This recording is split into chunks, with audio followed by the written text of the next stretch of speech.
Can we do 3 in a row, Dolphins fans? That's the question that we are going to have answered on Sunday because we're going from a team that was just straight up, I'll say it, getting embarrassed by a lot lesser teams while Tua was out. And now we got the chance to win 3 in a row. Get on that winning streak. Keep those playoff hopes alive. So that's what we are going to be discussing today, Dolphins fans. It's our second Dolphins Patriots Week 12 preview video of the week. If you missed the first one, definitely go back and check that one out. We've got a lot to get to today, as you can see by the title as well. Along with previewing this Dolphins Patriots matchup, I've got a Bradley Chubb update that I have not seen reported anywhere yet. So we'll hit that as we hit the viewer submitted question. So definitely stay tuned for that. If you haven't done so already, definitely get subscribed as well. Would appreciate that. But let's also hear from you. How do you see this game working out? We going to get that 3rd win in a row? Are we going to keep those playoff chances alive? Drop your thoughts, drop your score predictions in the comments. Would definitely love to hear from you. Let's kick things off with the injury report. I'm recording this on Friday night. So this is the final injury report for the week. And we learned that Kendall Fuller, as we essentially assumed, is going to be out of this one with his concussion. Hopefully he can get back for that Thanksgiving night game against the Green Bay Packers. But as you know, with the Dolphins, as you've seen with concussions, I'm not holding my breath. Let's put it that way. Alec Ingold, we'll talk about him a little bit later in this video as well.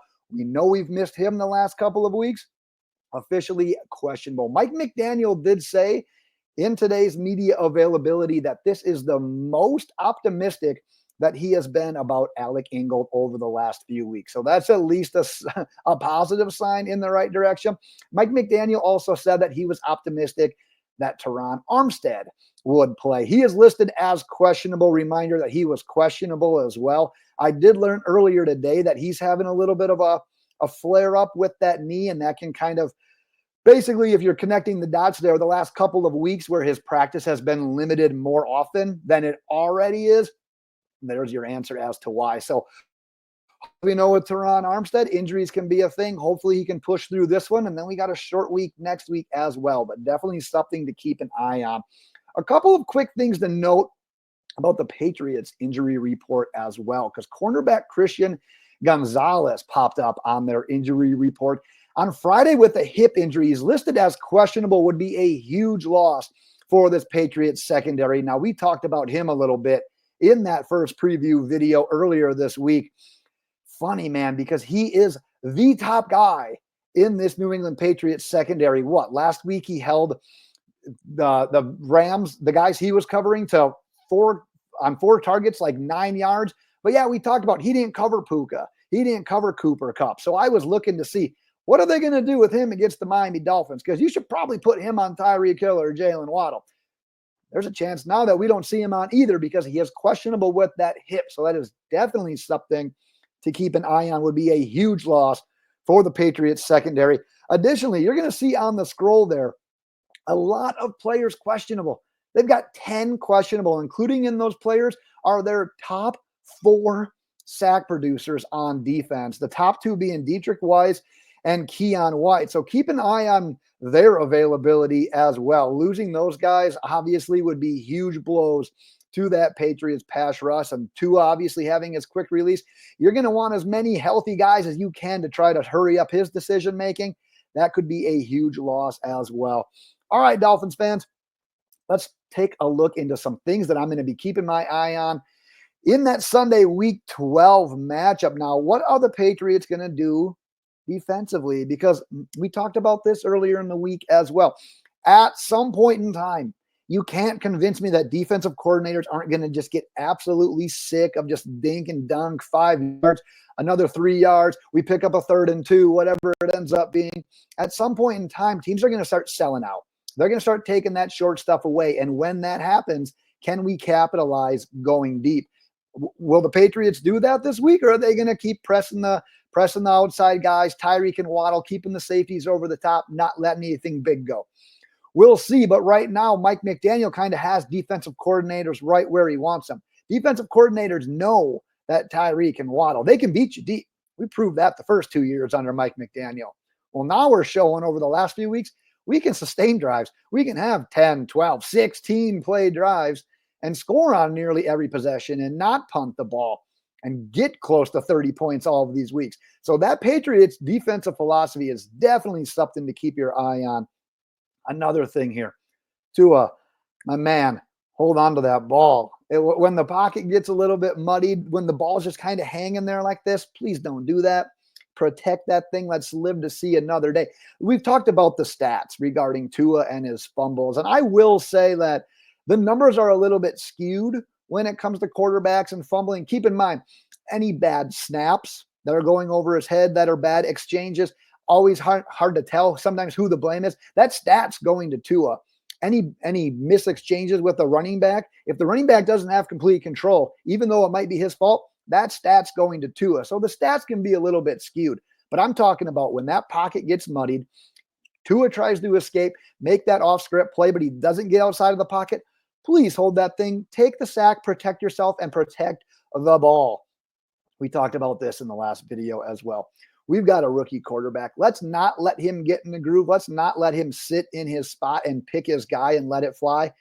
Let's heat him up. Let's dial up those blitzes. Let's get this guy kind of seeing ghosts. We've talked about that in the past. These rookie quarterbacks, these young guys that just don't have a ton of NFL experience.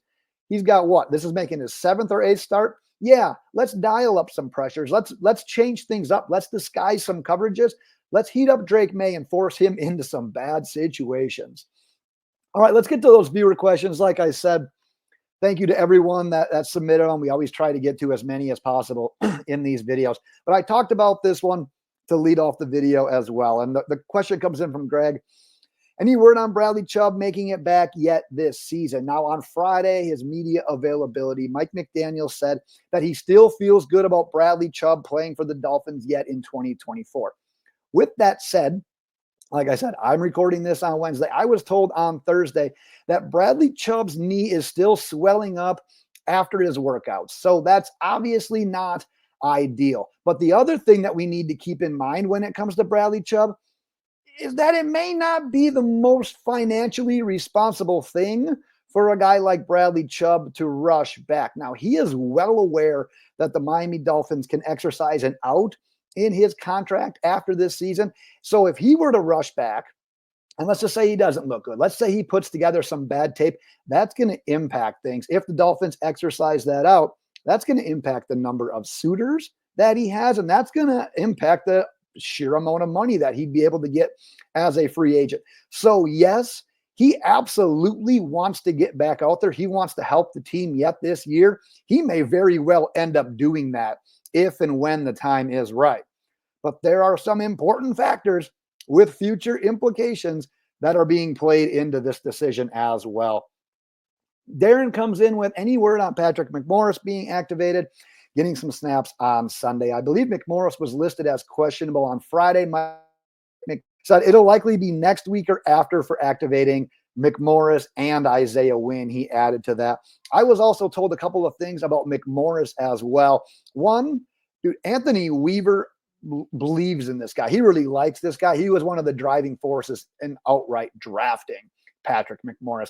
I was told that if McMorris wouldn't have gotten hurt and missed that time, there's a strong chance that we'd have seen him getting some snaps here in the regular season in situations over Jordan Poyer, who has struggled, as we all know, from time to time. And two, keep in mind there may be some hesitation with throwing a guy like McMorris when he does get elevated back to the roster, if and when he does return, simply due to what? Every single game right now feels like must win. You could arguably just say that the Dolphins are kind of in playoff mode right now. They don't necessarily feel the urge to thrust a late round rookie into those situations. So keep that in mind. And then third, there's also an issue as to who gets let go. This might not outright hinder them from bringing him back to the active roster, but when you bring a guy like McMorris back, you obviously got to let someone go. So there's a lot of things going on behind the scenes with this one, but hopefully that gives you some insight into the situation. Let's go on to the next one here. Would Patrick Paul ever get into a jumbo package? I can't say that I'd 100% rule it out. It's just that we don't see the Dolphins often utilize a jumbo package, even if they're on the goal line or when it's third and fourth and one and third and fourth and short. We just don't see those situations and that package all that often with the Dolphins. So I wouldn't bet on it, but I would say that in general, McDaniel's been saying it. Patrick Paul's being cross-trained, left tackle and right tackle. We talked about Teron Armstead.